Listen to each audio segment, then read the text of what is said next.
はい、どうもフランスガイド中村です。今皆様の前に見えているのは、そうオランジュリー美術館でございます。今回はね、このオランジュリー美術館が所蔵するクロード・モネの大睡蓮を紹介したいと思います。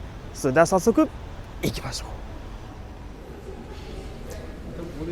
う。はい、ということで皆様にご紹介するのはモネの最晩年の作品になった睡蓮の大装飾画でございます。これはね、彼の晩年の作品で彼の遺作ともなりました。この作品はこれから紹介する2つの楕円形の部屋に展示されています。ただね、その前にはまずこのね、何もない小さな部屋が作られているんですね。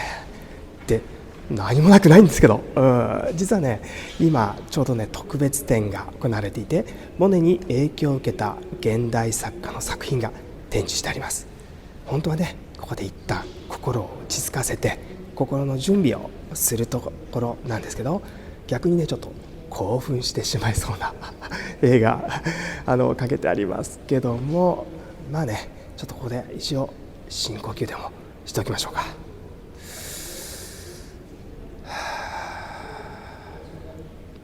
はい、それではね、準備はいいでしょうか。それでは行きましょう。お庭。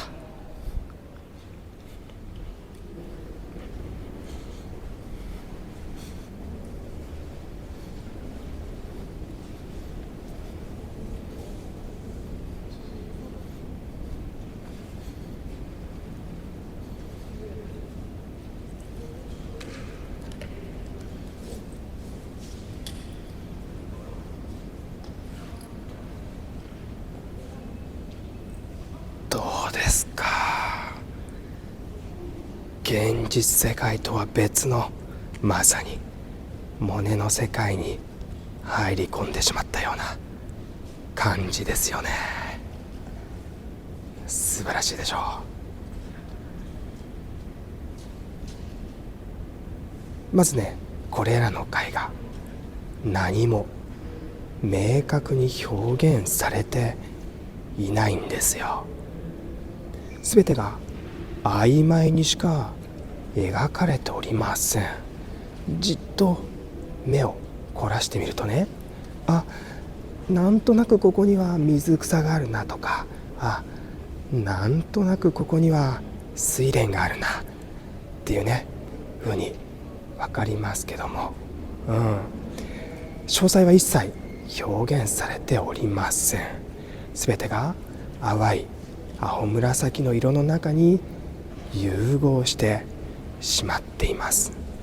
そしてこの絵が描かれた空間を示唆するもの、そういうものはことごとく排除しております。描かれているのは水面だけで、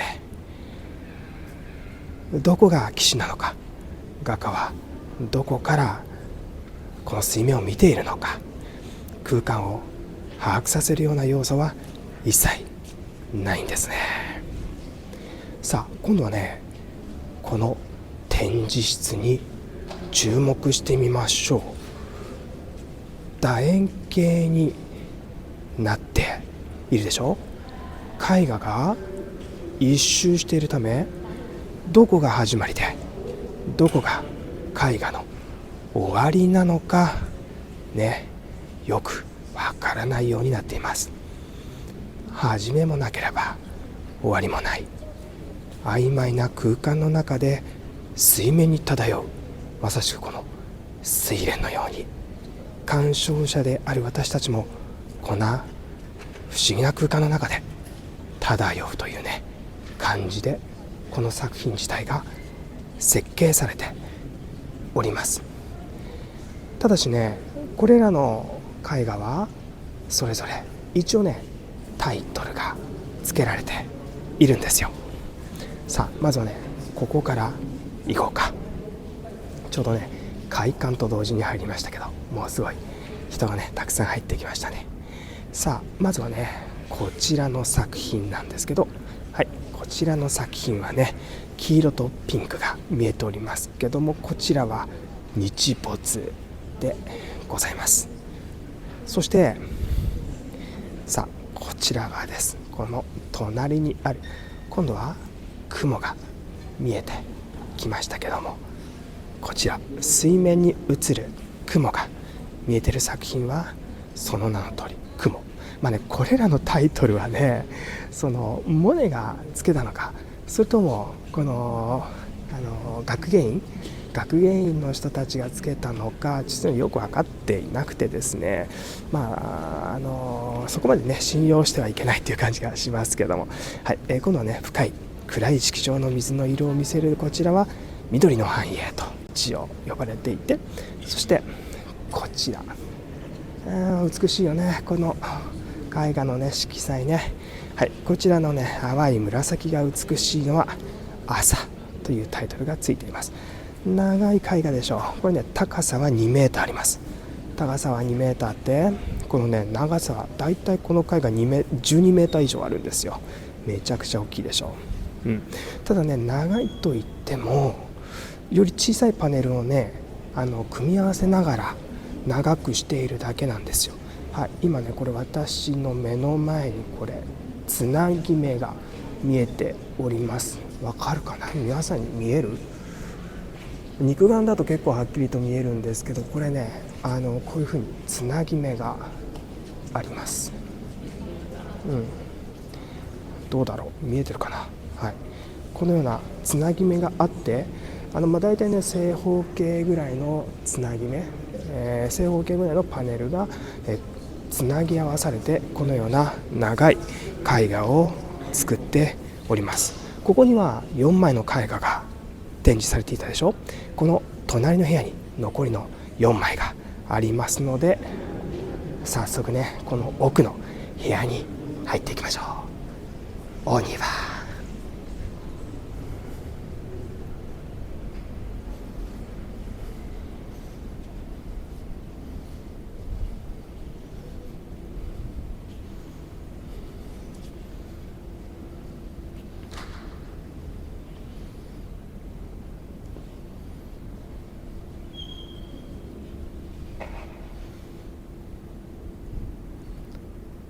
いやこちらも素晴らしいですね。こちらね残りの4枚のパネルがございます。こちらの部屋はね基本的に朝がテーマになっているんですよ。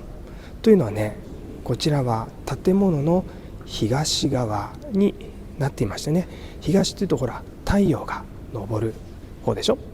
で先ほどの部屋は西側になっていたので、一番奥に日没がありましたよね。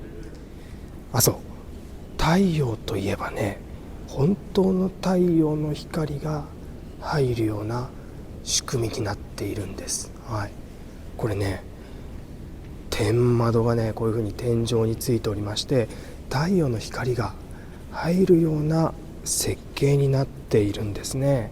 天窓から入り込む太陽の光によって絵画の見え方が常に違って見えるということなんですね。朝の太陽の場合、今ね朝の太陽です。今ちょうど9時を回って9時10分ぐらいですけども、で昼の太陽の場合、そして夕方の場合、あるいは曇りの場合、全部違うよね。そういう風にしてね、この太陽の光の変化を連続した変化で表現しているこの巨大な作品は、その作品自体が太陽の光をね受けることによって無限のバリエーションを与えているということなんですね。ですからね、見てください。もう一回近づきますよ。太陽の光が入ってこの絵画の前で反射しないようにですね、この絵画の前にはガラスを貼るなと、ガラスで保護するなというふうにねモネは指示しているんですね。ですからこれらの絵画全部ねむき出しになっているんです。はい、いや素晴らしいでしょう。何かね、ここにいると本当に心が落ち着くという感じがするんですが、はい、このねクロード・モネの大傑作、ところでなぜこの作品は生まれたんでしょうか。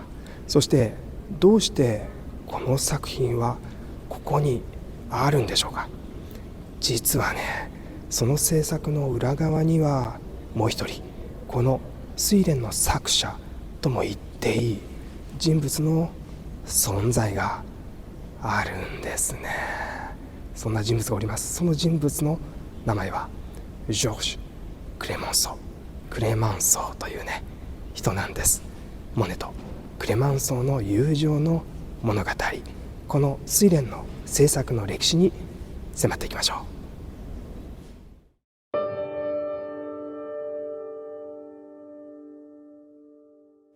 1914年から1918年、第一次世界大戦がありました。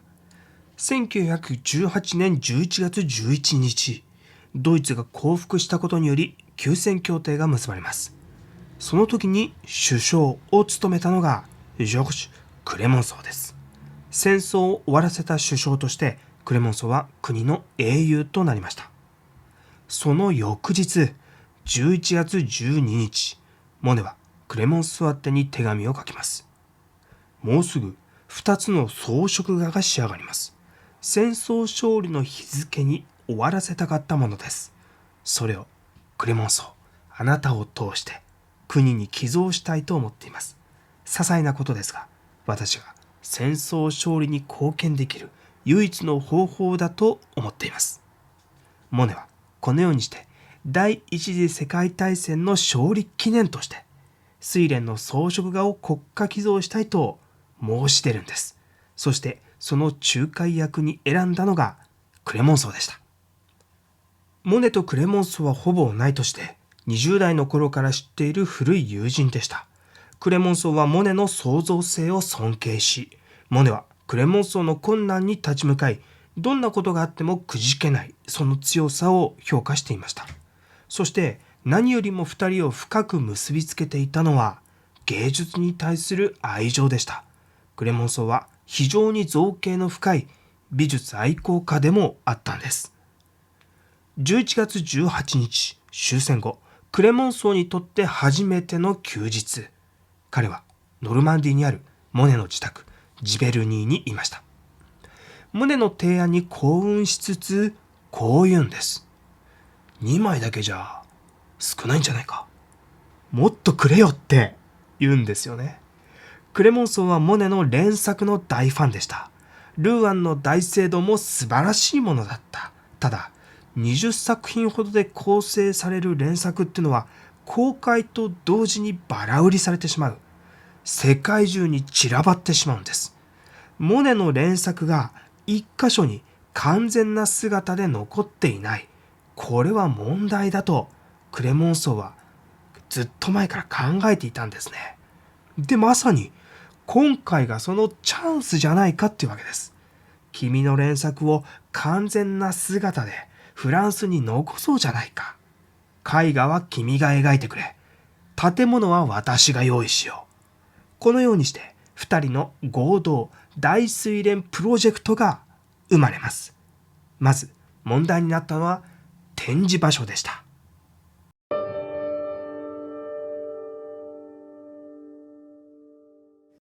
1920年1月、プロジェクトの推進役のクレモンソーが大統領選候補から外され、政治の中枢から離れるという事態になりました。睡蓮プロジェクト自体は継続となりましたが、今後、クレモンソーの裁量で物事を決めていくことは不可能になりました。計画は後回しにされ、時間だけが過ぎていく。そのことは80歳の頑固親父、モネをイラつかせることになります。自分にはわずかな時間しか残っていないのだ。彼はそのことを一番よく知っていたんです。1920年10月2日、建築担当者との話し合いが始まりました。モネはこの段階で太陽の光を浴びる絵画展示という基本コンセプトを提示しています。そして提案されたのは、ロダン美術館の中庭にモネのパネル12枚を展示する円形建築を建てることでした。それを聞いてモネは微妙だなと思うんですよね。ロダンという芸術界の巨人の影に自分が隠れてしまうんじゃないか。ロダンの作品を見に来た人がついでに自分の作品を見るんじゃないか。気分は良くないですよね。さらに建築家と役人の間だけで話がどんどん進んでいく。モネは蚊帳の外にいると感じました。ついにモネが怒り出してしまいます。円形建築なんてサーカス小屋みたいじゃないか。そんな場所では展示できません。それを心配そうに見守っていたのがクレモンソーなんですよね。モネがその建築案を望んでいないと感じた彼は1921年4月の初め、新しく美術館候補となったチュイルリー公園内にある2つの建築物、オランジュリーとジュ・ドゥ・ポンムを視察してモネに手紙を送っています。親愛なる友へ、今朝プロジェクトの担当者とともにオランジュリーとジュ・ドゥ・ポンムの視察に行ってきました。どちらの建物も屋根に穴を開ければ太陽の光を好きなだけ入れることができるでしょう。いずれにしてもまずはあなた自身の目で見てほしい。日にちを言ってください。一緒に見て回りましょう。工事も時間がかかると思います。お急ぎください。1週間後、4月7日、モネはクレモンソーとともにオランジュリーとジュ・ドゥ・ポンムを視察。オランジュリーが展示場所として決定しました。その後も担当者と建築家、そしてモネの間で話し合いが持たれるのですが、すぐに喧嘩になってしまう。その都度クレモンソーが仲介に入り、中を取り持ちます。そして基本設計図が完成。1922年4月の12日、ついに国家寄贈の契約が完了します。展示場所が決まるのにほぼ4年かかりました。計画がなかなか進まず、イラついていた当時82歳のモネ。彼が急いでいたのは高齢以外の別の理由があったんです。彼の目は次第に光を捉えることができなくなっていました。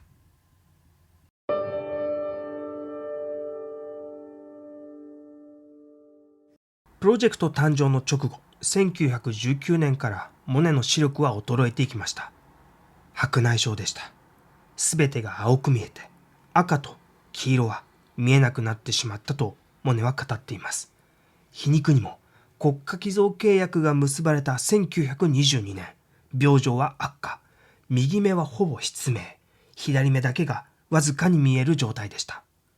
その時の絵画から当時彼の見ていた風景を垣間見ることができます。そこに赤があり、黄色があるのは記憶で知っている。でもそれが見えない。モネにとっては相当な苦痛だったに違いありません。すでに制作していた数十枚のパネルも満足することができず破棄してしまいました。目が見えない。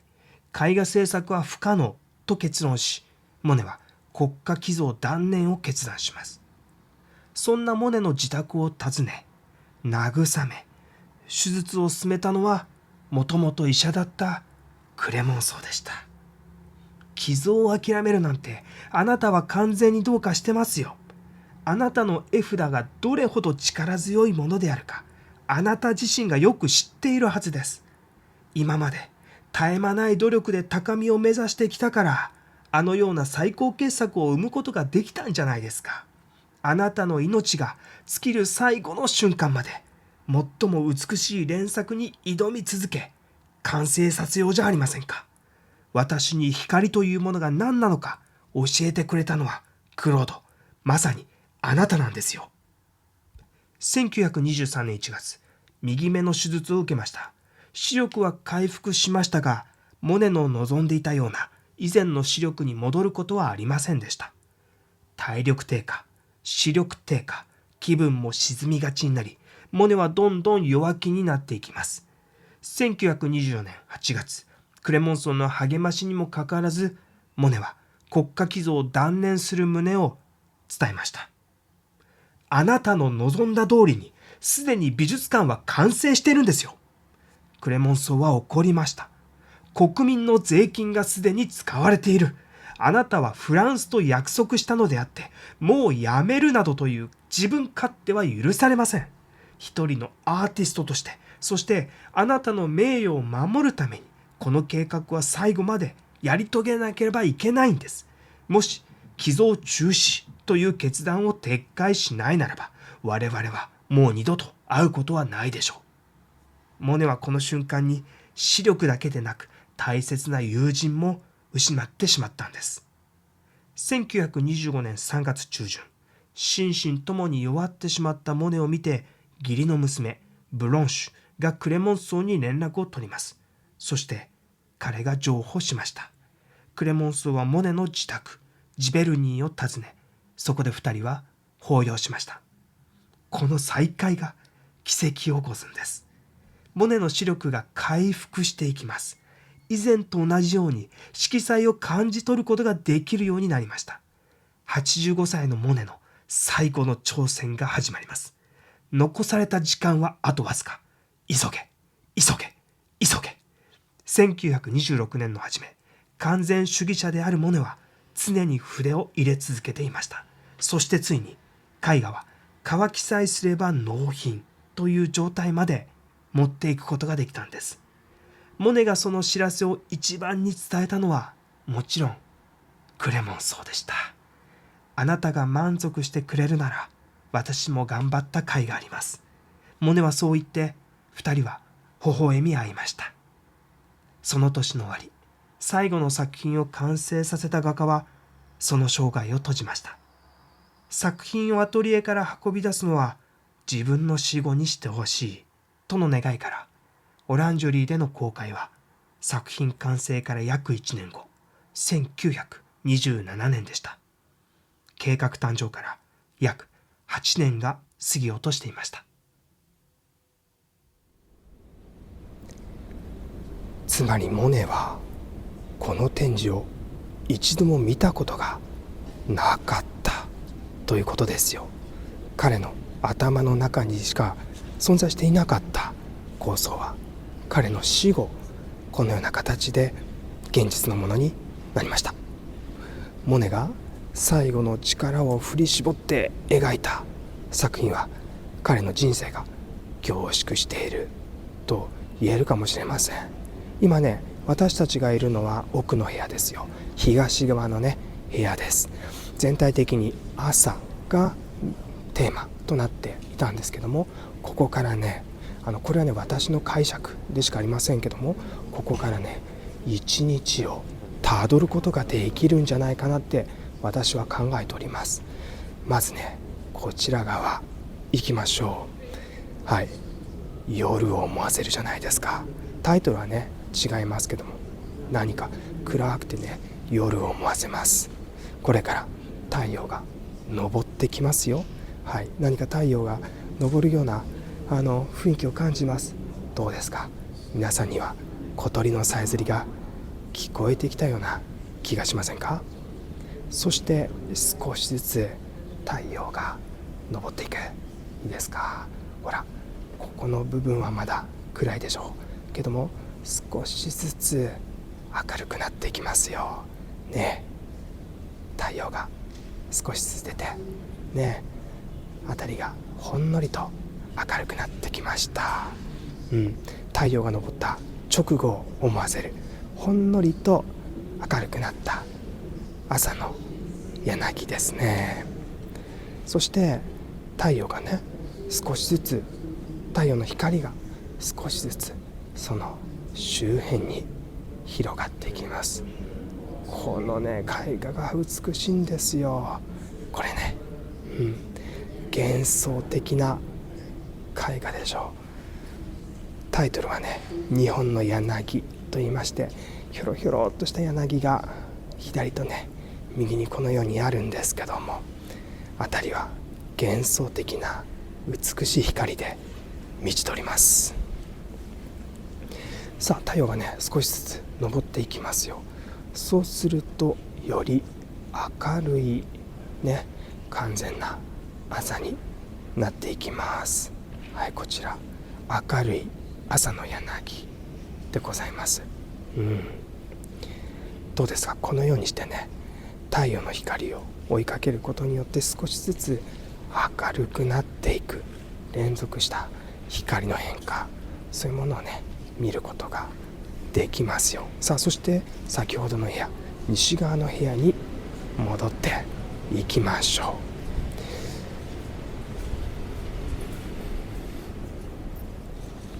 う。先ほどね明るい朝を見ましたけども、まさにその続きがですねここに描かれてるんではないかとね私はね思うんですよね。何か同じような色調の朝が続いてるでしょ。太陽が少しずつ昇っていくと少しね水面が濃くなってきましたよ。淡い感じで朝が続いております。はい、こちら朝ですね。そしてそのうちね太陽が雲に隠れますよ。雲に隠れるとどうなるかっていうと、水面はね一瞬だけ影が落ちまして黒く染まってまいります。はい、影が落ちたね水面、濃い色がね水面に色づいております。さあ今までねその太陽を覆っていた雲が今度は太陽が雲から出てきてね、水面には今度は今まで太陽を隠していた雲が反射してこのようにね映っております。なんかこのちょっとなんていうのかな、青っぽいスカイブルーみたいなね空色みたいになってるところは太陽もね結構高いところまで、登ってきたんじゃないかっていう感じがしますよね。そして最後に太陽は沈んでいきます。はい、日没ですね。ピンク色の夕日は黄色い色彩をね、水面に反射映しております。さあモネのね描いた大睡蓮の中には人間がいませんでしたか。ほら水面とか睡蓮とか木だとか、空とか雲とかね、そういう風なものしかありませんでしたが、しかしどうでしょうか。見える人には見えるんではないでしょうか。何か見えません？この今正面にある雲の形、何か肖像に見えませんか。ほら今ちょうど真ん中に目があって鼻があって、何かね雲の形で自分自身の姿、クロード・モネの姿を描き入れてるような気がします。もしかしたらねサインの代わりに自分の肖像を入れたのかもしれませんよ。さあそしてね人間の姿そのものは描いていなくても人間の痕跡というものをこのね絵画の中で見ることができるんです。最後の絵画日没、一日の終わりでしょ。日没、この作品のね片隅見てください。はい、ここです。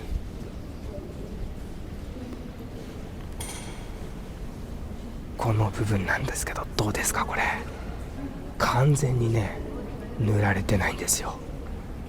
未完成ってことなんです。モネはね体力の限界までこの作品に取り掛かっていたんだよね。そして最後力尽きて文字通り、この部分を塗り切ることができなかったんでしょう。この作品を作り上げると同時にモネは力尽きた。文字通りこの作品は彼の遺作となっているわけですよ。太陽の光を追い続けた画家が日没の作品とともに没する、モネの最後の作品としてこれ以上ふさわしいものがあるでしょうか。オランジュリにある睡蓮はモネの遺作であるとともにモネの人生の隠喩でもあるような気がします。モネの死後ね、彼の絵画がここに運ばれてオランジュリの睡蓮が完成しました。それを初めに鑑賞した人物はもちろんね、ジョルジュ・クレモンソーですよ。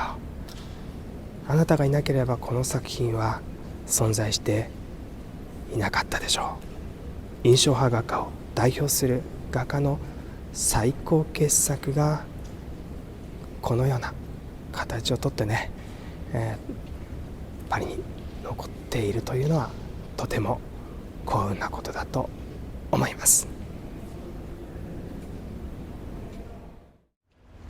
はい、ということで今回はオランジュリー美術館のクロード・モネ大睡蓮を紹介いたしました。